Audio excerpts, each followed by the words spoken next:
Welcome to the second portion of the Personal Statements for Professional Schools tutorial. In this section, you will begin developing the framework and content for your personal statements. As you begin to draft your personal statement, it is important to consider how it fits with the whole of your application. Your verified GPA and professional school tests give insight into your academic abilities. The Work and Experiences section gives insight into your involvements and how you spend your time outside of the classroom. The personal statement is considered the non-number section of your application and the section where you can give insight into your character and passions. This is the place to tell professional schools who you are and share your unique journey. The ultimate goal is to inform admission committees why you are interested in your professional area and to answer this question in a style and voice that is authentic.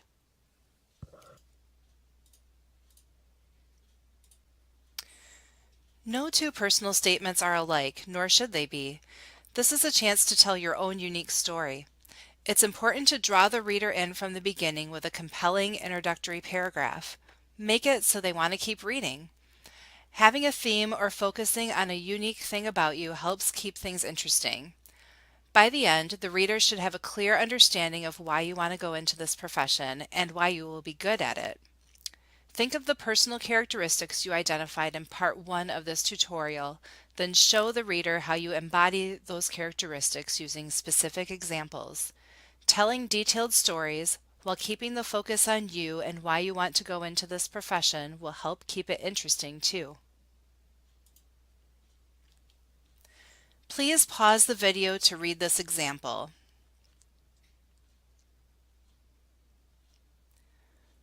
What did you like? This is a good example of how to point out unique things about yourself, such as being from a rural area, the first in your family to attend college, etc. The focus is on medicine from the get-go in this example. Here is another example. Please pause the video to read it. What did you like? This is a good example of how to relate your experiences back to the field. You can tell this person is compassionate and has demonstrated the desire to help others. So, after crafting an attention-grabbing opening paragraph, what else do you include? The personal statement should not be a rehash of your experiences. Your experiences will be in a separate section of your application. You can consider questions like, why have you selected this field and what motivates you to learn more about it? What do you want schools to know that hasn't been disclosed in other sections of your application? For instance, there may be one semester on your transcript that had withdrawals or lower grades, but there could have been an extenuating circumstance going on. The schools won't know about that unless you tell them. It's helpful for professional schools to know if you have encountered any hardships or obstacles in your journey towards this profession and how you overcame or dealt with them. This can show tenacity if the story is told effectively. Try to keep a positive tone by focusing on any positive outcomes of going through the hardship. What did you learn about yourself after going through this? Your personal statement needs to tell the reader about your attributes. What characteristics about you will make you a good doctor? Show them with examples. For instance, don't just say, "I'm empathetic." Show the reader with an example of you showing empathy to someone. Consider highlighting at least one group or team activity since medicine is a team sport.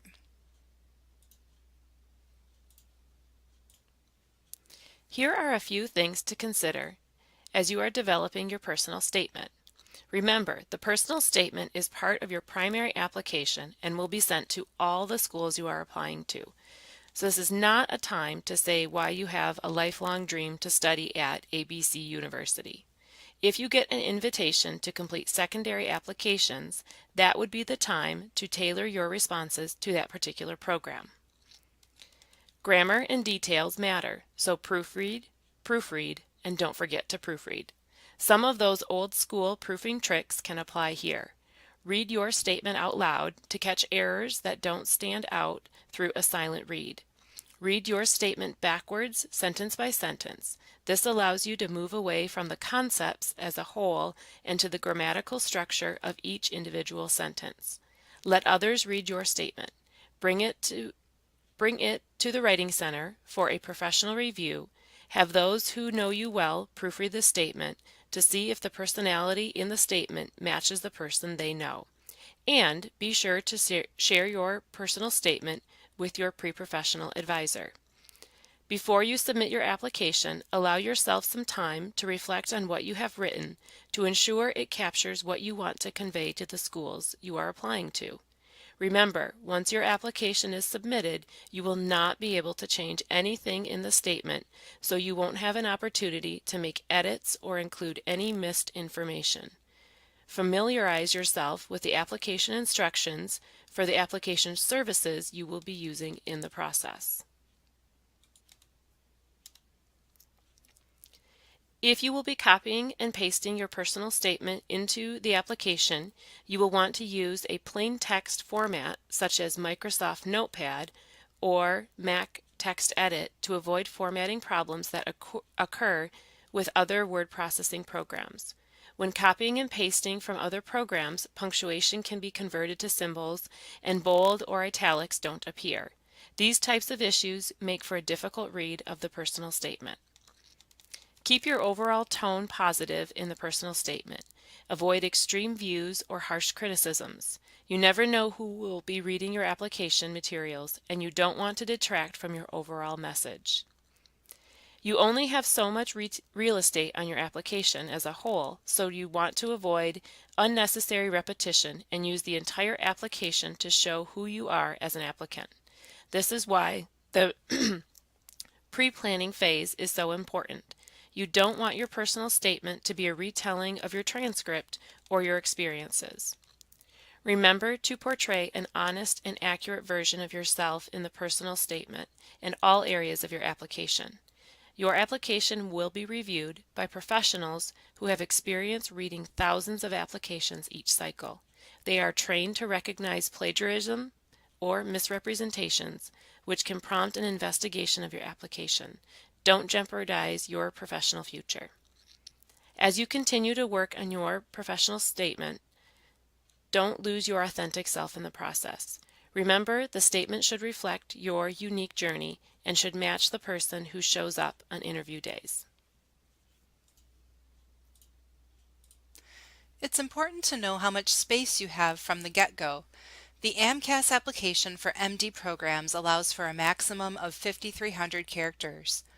Most of the others allow a maximum of 4,500 characters. This includes spaces. If you are pre-med and plan to apply to both MD and DO programs, you will have two slightly different personal statements since the DO one will be shorter, and you should address why you relate to the DO philosophy in that statement. You should plan on having multiple drafts of this personal statement, so be sure to have many different people read it and give you feedback. Remember, many different admission reps will be reading your application with varying opinions, so it's okay if your proofreaders have different opinions as well. Remember, this is your personal statement, not anyone else's, so be sure you feel it's authentically yours. Please feel free to send it to one of the pre-professional advisors in the class Academic Advising Center after you have had the Writing Center review it at least once. Two of us will read it and send you feedback via email. Our contact information is on the next slide.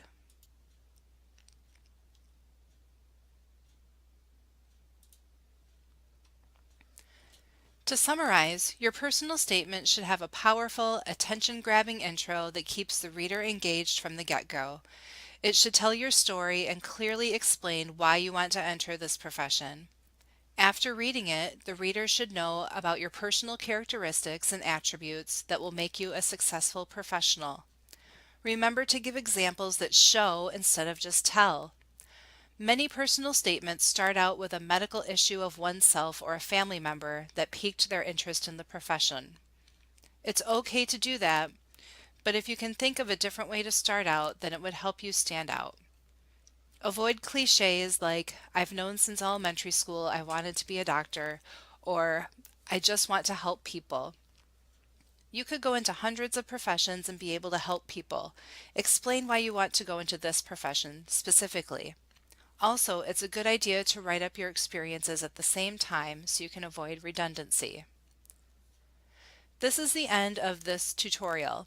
In part 3, the final part, we will go into some of the do's and don'ts of writing your personal statement and provide some examples. Thank you.